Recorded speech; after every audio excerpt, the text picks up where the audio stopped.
हरे कृष्णा, राधे राधे सभी को। अभी हम सुनेंगे कामदा एकादशी व्रत कथा। चलिए शुरू करते हैं।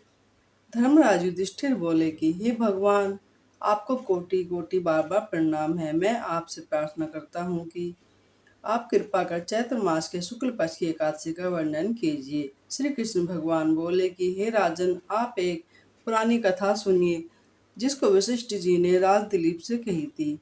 राज दिलीप ने पूछा कि गुरुदेव, चैत्र मास के शुक्ल पक्ष की एकादशी का क्या नाम है? उसमें किस देवता की पूजा की जाती है तथा उसकी विधि क्या है, सो अब कृपा पूर्वक कहिए। महर्षि वशिष्ठ जी बोले कि हे राजन, चैत्र मास के शुक्ल पक्ष की एकादशी का नाम कामदा है। यह पापों को नष्ट कर देती है, जैसे अग्नि सूखे काष्ठ आदि को जलाकर नष्ट कर देती है। इसके पुण्य के प्रभाव से समस्त पाप नष्ट हो जाते हैं और पुत्र की प्राप्ति होती है। इसके व्रत से कुयोनि छूट जाती है और अंत में स्वर्ग की प्राप्ति होती है। अब मैं इसका महात्म्य कहता हूँ, ध्यान पूर्वक सुनो।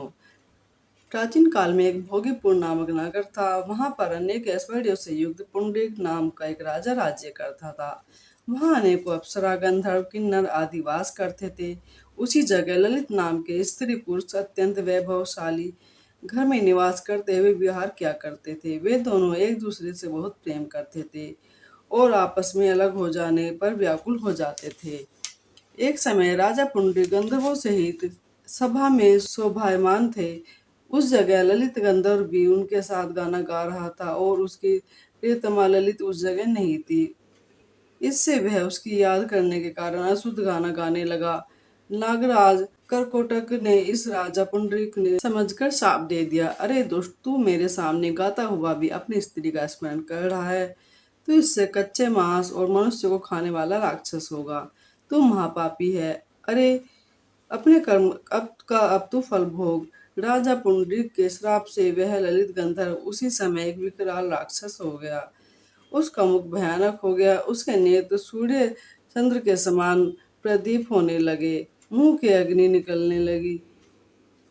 उसकी नाक पर्वत की कंदरा के समान विशाल हो गई और गर्दन पहाड़ लगने लगी। इसके सिर के बाल पर्वत पर उगने वाले वृक्षों के समान दिखाई देने लगे। उसकी भुजाएं 2-2 योजन लंबी हो गई। इस तरह उसका 8 योजन शरीर हो गया। राक्षस हो जाने पर उसको महान दुख मिलने लगा और अपने कर्म का फल भोगने लगा। जब ललिता को अपने प्रियतम ललित का ऐसा हाल मालूम हुआ तो वह बहुत दुखी हुई। वह सदैव अपने पति के उद्धार के लिए विचार करने लगी कि मैं कहाँ जाऊं और क्या करूं। वह राक्षस घोर वनों में रहने लगा और अनेक प्रकार के पाप करने लगा। उसकी स्त्री ललिता भी उसके पीछे पीछे जाती और वह विलाप करती रही। एक दिन वह पति के पीछे पीछे घूमते घूमते विंध्याचल पर्वत पर चली गई। उसने उस जगह श्रृंगी ऋषि का आश्रम देखा। वह शीघ्र ही उस आश्रम के पास गई और उस ऋषि के सम्मुख जाकर विनय करने लगी कि उसे देखकर श्रृंगी ऋषि बोले कि हे सुभंगे, तुम कौन हो और यहाँ किस लिए आई हो? ललिता बोली कि हे मुनि, मैं वीरधन्वा नामक गंधर्व की कन्या ललिता हूँ। मेरा पति राजा पुंडरीक के श्राप से एक भयानक राक्षस हो गया है। इससे मुझको महान दुख हो रहा है। आप इसे राक्षस योनि से छूटने का कोई श्रेष्ठ उपाय बतलाइए। तब श्रृंगी ऋषि बोलेगी, अरे गंधर्व कन्या ललिता, अब चैत्र मास शुक्ल पक्ष की एकादशी है। उसके व्रत करने से मनुष्य के समस्त कार्य शीघ्र ही सिद्ध हो जाते हैं। यदि तू इसके व्रत के पुण्य को अपने पति के देगी तो वह शीघ्र ही राक्षस योनि से छूट जाएगा और राजा का श्राप शांत हो जाएगा। मुनि के ऐसे वचनों को सुनकर ललिता ने आनंद पूर्वक उसका व्रत किया और द्वादशी के दिन ब्राह्मणों के सामने अपने व्रत का फल अपने पति को दे दिया और भगवान से प्रार्थना करने लगी कि हे प्रभु, मैंने जो यह व्रत किया है उसका फल मेरे पति देव को मिले, जिससे उसकी राक्षस योनि शीघ्र ही छूट जाए। एकादशी का फल देते ही उसका पति राक्षस योनि से छूट गया और अपने पुराने शरीर को प्राप्त हुआ।